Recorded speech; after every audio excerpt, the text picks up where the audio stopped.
Los doctores de Hoyland. De Arthur Conan Doyle. El doctor James Ripley siempre fue considerado un hombre con mucha suerte, por todos los profesionales que lo conocieron. Su padre lo había precedido en una consulta en el pueblo de Hoyland, al norte de Hampshire, y todo estuvo listo para él desde el primer día que la ley le permitió poner su nombre al pie de una receta. En pocos años, el anciano caballero se jubiló y se instaló en la costa sur, dejando a su hijo en posesión indiscutible de todos sus pacientes. Con excepción del Dr. Horton, cerca de Basingstoke, el joven cirujano pasaba consulta a los habitantes de 6 millas a la redonda y se llevaba sus 1.500 libras al año. El Dr. James Ripley tenía 32 años, era un hombre reservado, culto, soltero, de rasgos firmes y más bien severos, y un ralo pelo oscuro. Se sentía particularmente satisfecho con su trato con las damas. Había captado el tono de severidad apacible y suavidad decidida que domina sin ofender. Sin embargo, las damas no estaban igualmente satisfechas en su trato con él. En lo profesional siempre estaba a su servicio, pero en lo social era un pedazo de hielo.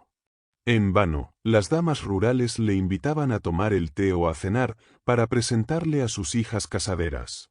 Los bailes y las meriendas no eran de su agrado, y prefería, durante sus escasos ratos libres, encerrarse en su estudio y sumergirse en sus libros de medicina y en las revistas profesionales.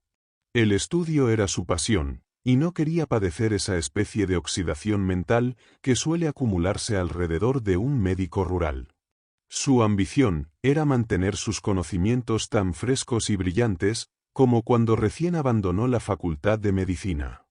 Se enorgullecía de ser capaz de recitar en un instante las 7 ramificaciones de alguna arteria desconocida o de dar el porcentaje exacto de algún compuesto fisiológico. Después de una larga jornada de trabajo, se quedaba despierto hasta la mitad de la noche realizando disecciones en las vísceras de las ovejas, que le enviaba el carnicero del pueblo, para horror de su ama de llaves, que tenía que retirar los restos a la mañana siguiente. Su amor por su trabajo era el único fanatismo que encontraba cabida en su naturaleza seca y precisa.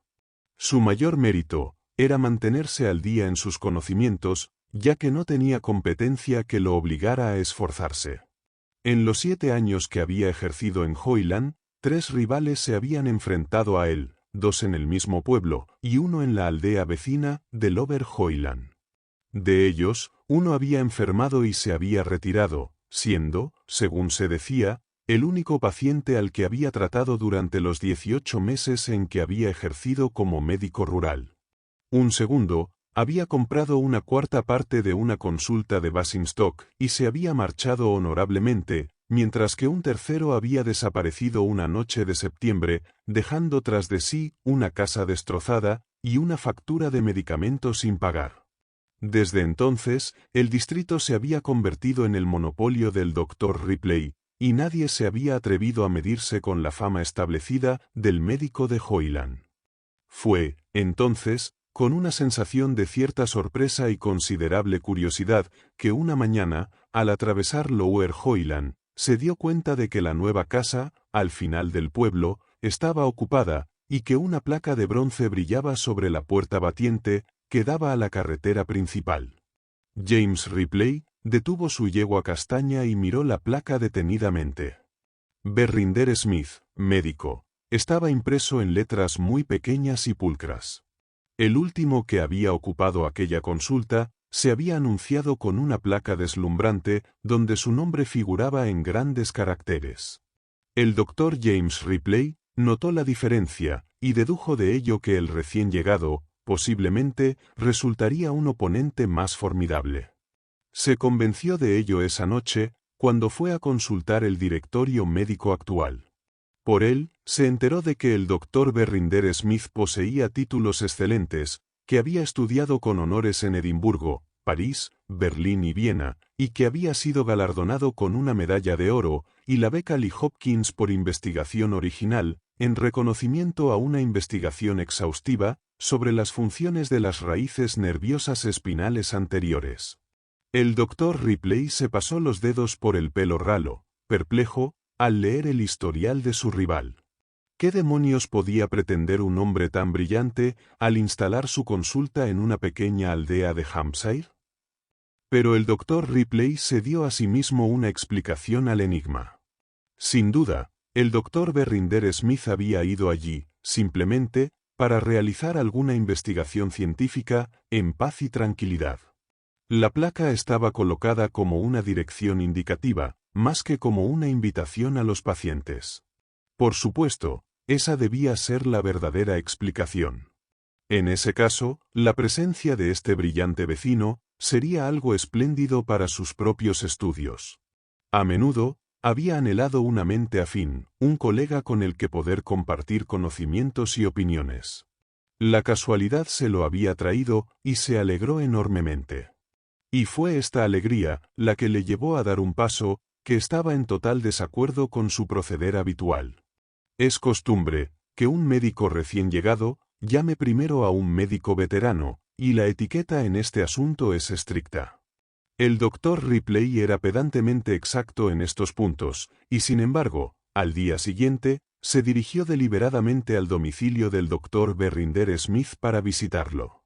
Consideró que esta falta de ceremonia era un acto de gentileza por su parte y un preludio adecuado para las relaciones íntimas que esperaba establecer con su vecino. La casa estaba limpia y bien amueblada, y una elegante doncella hizo pasar al doctor Ripley a un pequeño y elegante consultorio. Al entrar, vio 2 o 3 sombrillas y un sombrero de señora, colgados en el vestíbulo. Era una lástima que su colega fuera un hombre casado, pues los pondría en una posición diferente y perturbaría las largas tardes de charlas científicas que se había imaginado. Por otra parte, en el consultorio había muchas cosas que le agradaban. Por todas partes había instrumentos elaborados, que se veían con más frecuencia en los hospitales que en las casas de los médicos privados. Un esfigmógrafo estaba sobre la mesa, y en un rincón había un aparato parecido a un gasómetro, que era nuevo para el doctor Ripley. Una estantería llena de voluminosos libros en francés y alemán, en su mayoría forrados en papel, atrajo su mirada errante, y estaba profundamente absorto en sus títulos, cuando la puerta se abrió de repente detrás de él. Al darse la vuelta, se encontró frente a una mujer menuda, cuyo rostro pálido y sencillo, solo destacaba por un par de ojos astutos y divertidos, de un azul que era casi verde. Sostenía unos quevedos en la mano izquierda y la tarjeta del médico en la derecha. «¿Cómo está, doctor Ripley?», dijo ella. «¿Cómo está, señora?», replicó el visitante. «¿Su marido no está?». «No estoy casada», dijo ella simplemente. «Oh, le pido perdón. Me refería al doctor Berrinder Smith». «Yo soy el doctor Berrinder Smith», respondió ella. El doctor Ripley estaba tan sorprendido, que dejó caer su sombrero y se olvidó de recogerlo de nuevo. «¿Cómo?», exclamó. «¿El premio Lee Hopkins, es usted?». Nunca había visto a una mujer médico, y toda su alma conservadora se rebeló ante la idea. No recordaba ninguna orden bíblica que estableciera que el hombre debía seguir siendo siempre el médico y la mujer la enfermera. Y aún así, se sentía como si se hubiera cometido una blasfemia. Su rostro delataba sus sentimientos con demasiada claridad. «Lamento decepcionarle», dijo la dama secamente. «Me ha sorprendido muchísimo», respondió él, cogiendo su sombrero. «Entonces, ¿no está usted entre los partidarios de la emancipación de la mujer?». «No puedo decir que el movimiento tenga mi aprobación», respondió Ripley secamente. «¿Y por qué?». «Preferiría no discutirlo. Pero estoy segura de que responderá la pregunta de una dama. Las mujeres corren el riesgo de perder sus privilegios cuando usurpan el lugar del otro sexo. No pueden reclamar ambos. ¿Y por qué, según usted, una mujer no debería ganarse el pan con su cerebro?». El doctor Ripley se sintió irritado por la manera tranquila en que la dama lo interrogó. «Preferiría no involucrarme en una discusión con usted, señorita Smith». «Doctora Smith», corrigió ella. «Bien, doctora Smith. Pero si insiste en una respuesta, debo decirle que no creo que la medicina sea una profesión adecuada para las mujeres, y que tengo una objeción personal hacia las mujeres masculinas. Fue un discurso sumamente grosero, y se avergonzó de él al instante de haberlo pronunciado. La dama, sin embargo, simplemente levantó las cejas y sonrió. Me parece que está dando por sentado el problema, dijo. Por supuesto, si eso hace que las mujeres se vuelvan masculinas, eso sería un deterioro considerable. Fue un pequeño y ordenado contraataque, y el doctor Ripley, como un esgrimista derrotado, hizo una reverencia en señal de reconocimiento. Debo irme, dijo. Lamento que no podamos llegar a una conclusión más amistosa, ya que seremos vecinos, comentó. Ripley hizo una nueva reverencia y dio un paso hacia la puerta. Fue una coincidencia singular, continuó, que en el instante en que usted llamó, yo estaba leyendo su artículo sobre ataxia locomotriz en la revista Lancet. En efecto, dijo él secamente. Me pareció una monografía muy acertada, repuso la doctora Smith. Es usted muy amable, dijo Ripley, visiblemente incómodo, dando muestras de querer marcharse cuanto antes. Pero las opiniones que usted atribuye al profesor Pitres, de Burdeos, han sido rebatidas por él, continuó ella. Tengo su artículo de 1890, dijo enojado el doctor Ripley. Aquí está su artículo de 1891. La doctora Smith lo cogió de entre un montón de periódicos y se lo tendió a su colega. Si tiene tiempo de echar un vistazo a este pasaje. El doctor Ripley se lo quitó de las manos y leyó rápidamente el párrafo que ella le indicaba. No podía negar que aquel artículo desmentía totalmente el suyo propio. Lo arrojó al suelo con desprecio y con otra fría reverencia se dirigió a la puerta. Cuando tomó las riendas de manos del mozo de cuadra, miró hacia atrás y vio que la dama estaba de pie junto a la ventana, y le pareció que se reía a carcajadas. Durante todo el día, el recuerdo de esa entrevista lo persiguió. Sentía que había salido muy mal parado de ella. En aquel primer encuentro, ella se había mostrado superior a él, había sido cortés, mientras él había sido grosero, dueña de sí misma, cuando él había perdido las formas.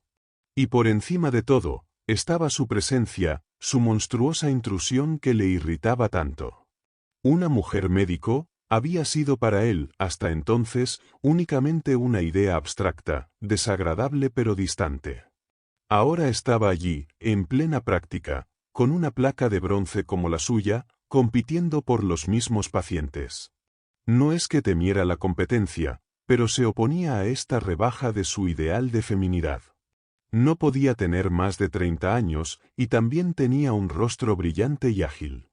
Pensó en sus ojos divertidos y en su barbilla fuerte y bien torneada. Le repugnaba aún más recordar los detalles de su educación. Un hombre, por supuesto, podía superar semejante prueba con toda su pureza, pero eso era nada menos que desvergonzado en una mujer. Pero no tardó mucho en descubrir que incluso su competencia era algo que había que temer.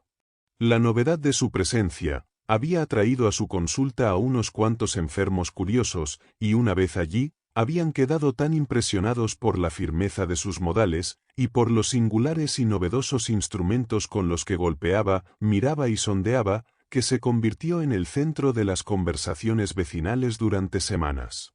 Y pronto hubo pruebas tangibles de sus poderes en el campo de la medicina.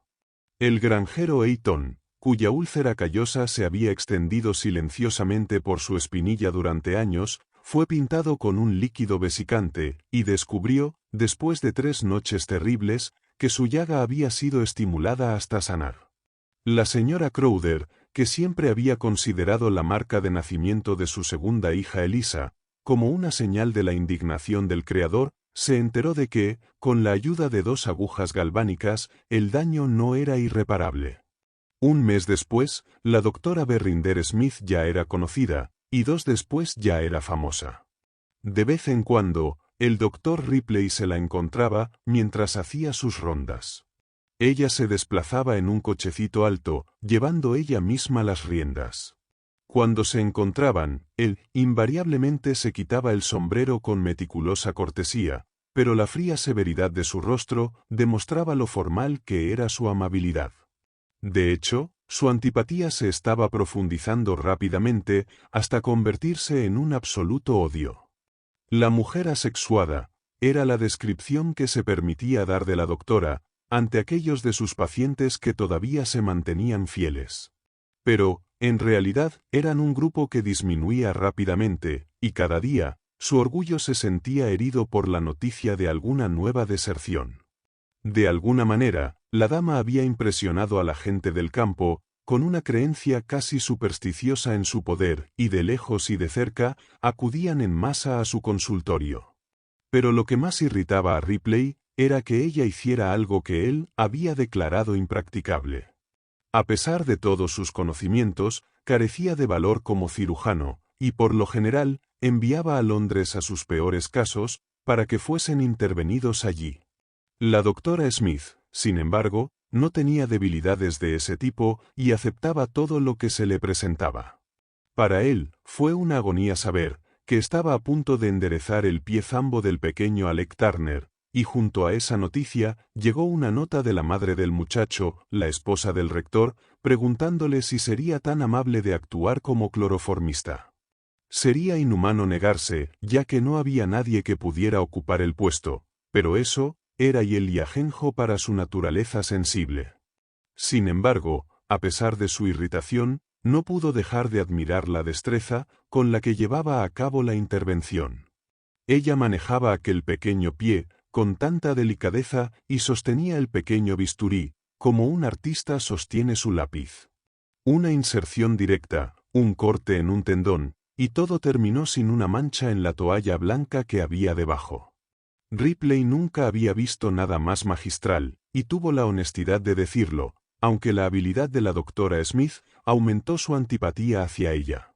La operación difundió aún más su fama a expensas de él, y el instinto de conservación se sumó a otros motivos para detestarla. Y fue precisamente este odio lo que llevó las cosas a un clímax curioso. Una noche de invierno, justo cuando se estaba levantando de su cena solitaria, un mozo de cuadra llegó a caballo, desde la casa del señor Faircastle, el hombre más rico del distrito, para decirle que su hija se había quemado la mano y que necesitaba ayuda médica de inmediato. El cochero había ido también a buscar a la doctora, pues al señor no le importaba que doctor viniera, con tal de que fuera rápido. El doctor Ripley salió corriendo de su consultorio, con la determinación de que ella no le arrebataría aquel paciente, si su esfuerzo por evitarlo podía impedirlo. Ni siquiera esperó a encender las lámparas, sino que subió a su calesa, y salió volando tan rápido como un rayo. Vivía bastante más cerca de la casa del señor que ella, y estaba convencido de que podría llegar allí mucho antes.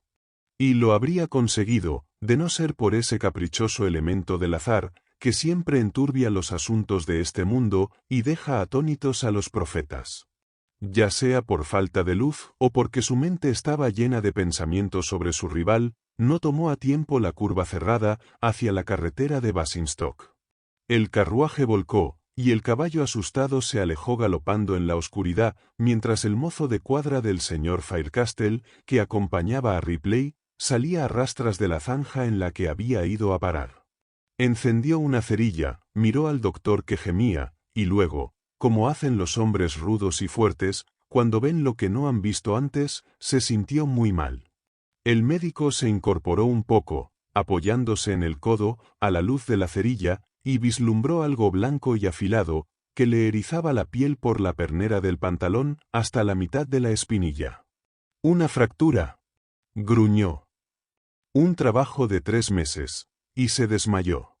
Cuando volvió en sí, el mozo de cuadra había desaparecido, pues había ido corriendo a la casa del hacendado en busca de ayuda, pero un muchacho sostenía una lámpara delante de su pierna herida y una mujer, con un estuche abierto de instrumentos pulidos, que brillaban bajo la luz amarilla, estaba cortando hábilmente su pantalón con un par de tijeras. «Está bien, doctor», dijo con tono tranquilizador. Lo siento mucho. Mañana podrá contar con el Dr. Horton, pero estoy segura de que me permitirá que lo ayude esta noche. No podía creer lo que veía, cuando lo encontré al costado del camino. El mozo ha ido a buscar ayuda, se lamentó la víctima. Cuando llegue el momento, podremos trasladarle.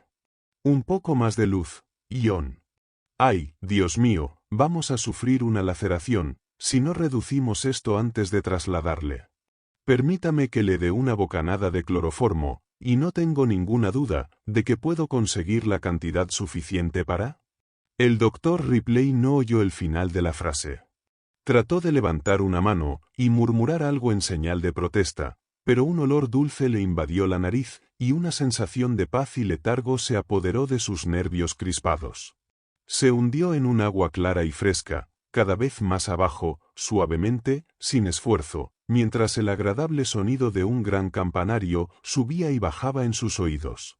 Luego volvió a subir, más arriba, más arriba, más arriba, con una terrible opresión en las sienes, hasta que por fin salió de aquellas sombras verdes y volvió a estar a la luz. Dos puntos brillantes, relucientes, dorados brillaron ante sus ojos aturdidos. Parpadeó y parpadeó, antes de poder darles un nombre. Eran solo las dos bolas de bronce que había en los postes de su cama, y estaba acostado en su propia habitación, con la cabeza dolorida y una pierna ardiendo como una barra de hierro.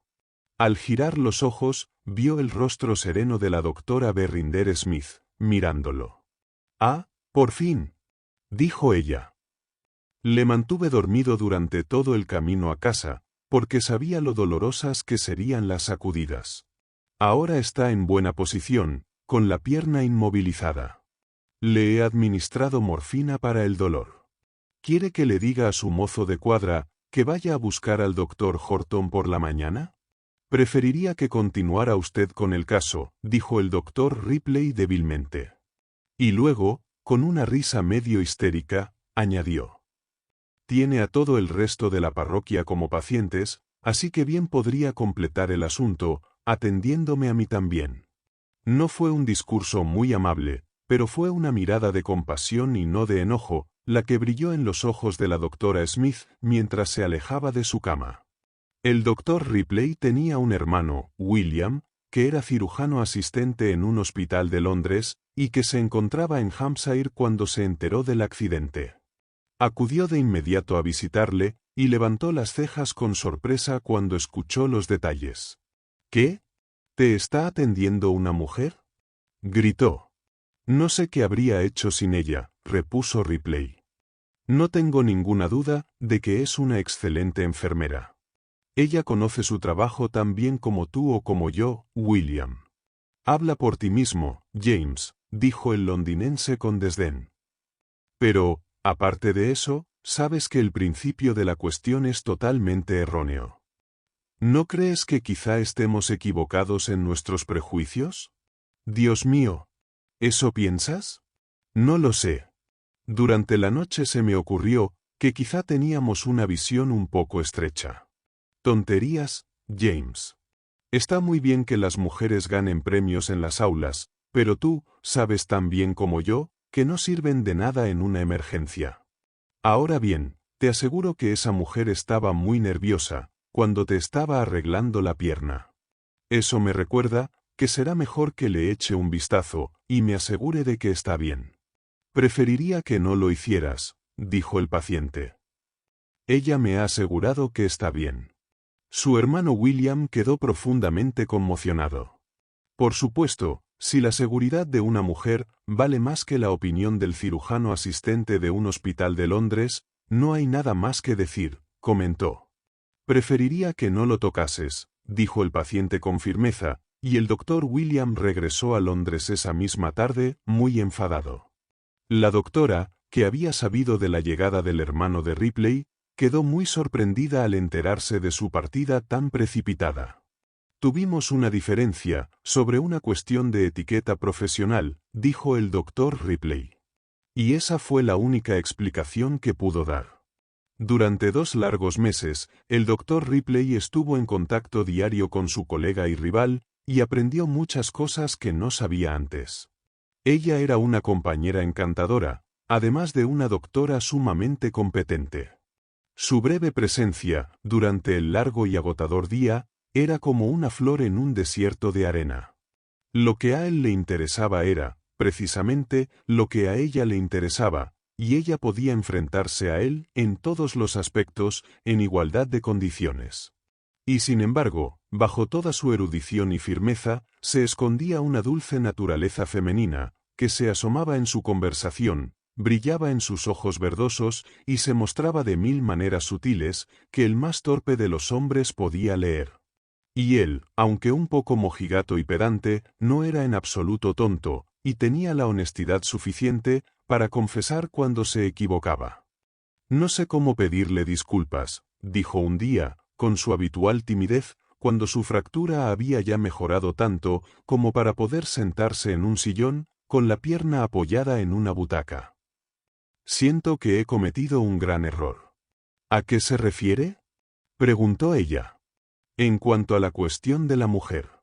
Yo solía pensar que una mujer, inevitablemente, perdería algo de su encanto si se dedicaba al estudio. Entonces, ¿ya no cree que una mujer con estudios es masculina?, exclamó la doctora, con una sonrisa traviesa.